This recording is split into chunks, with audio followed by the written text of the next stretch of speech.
Good evening. Train versus car crashes are an all too familiar sight on the Rathdrum Prairie. And tonight, yet another family is mourning a relative killed when his truck was hit by a train. While Idaho State Police have yet to release an exact cause. Now, drivers often misjudge a train's speed and location. Now, this engine is approaching at 40 miles an hour, but to the motorist stopped at the track, it doesn't appear to be moving until the last 8 seconds before impact.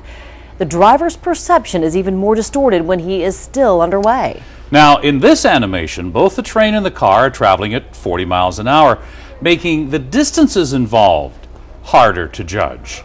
From our North Idaho newsroom tonight, KXLY4's Annie Bishop spoke to friends of Gary Gibson, the semi-driver who was killed yesterday, and explains what key evidence could help investigators find out what went wrong.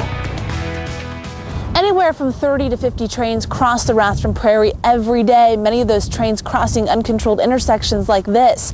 Their speeds are relatively low, anywhere between 30 and 45 miles an hour. Even so, if a train needs to stop, it could take up to a mile. Pieces of scattered metal marked the spot where Gary Gibson's semi came to rest yesterday.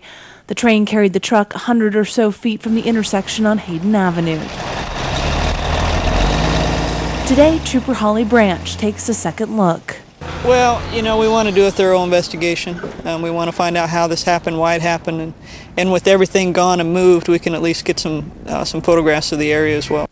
Trooper Branch says there are no brake marks on the pavement, indicating Gibson didn't see the train coming or his brakes weren't working. A commercial inspector will take a look at the brakes. It's a large part of it. We look at the whole picture. We don't look at just one thing. And that's one thing that was absent from the scene was the presence of any pre-collision skid marks. Gibson is the third person to die at this crossing in the past year. Last September, 2 men died when their truck slammed into a train. Carl Rieger drives over these tracks every day. He also worked with Gibson a few years ago. He was just a good old guy, one of the old good old boys, I guess, in the area, and really good mechanic, knew what he was doing. In a car, Rieger says it's easy to see the trains. It's a different story, however, in a big rig. Basically, when you pull up in a semi, you have to set your air brakes, undo your seatbelt, jump up over in the passenger side, and physically look up the tracks to see if somebody's coming. The crossing is marked with 3 signs on each side. Rieger says it's not enough. Idaho State Police still working on its report. It should be complete within the next few days. At that time, we should have a better picture of exactly what happened here yesterday.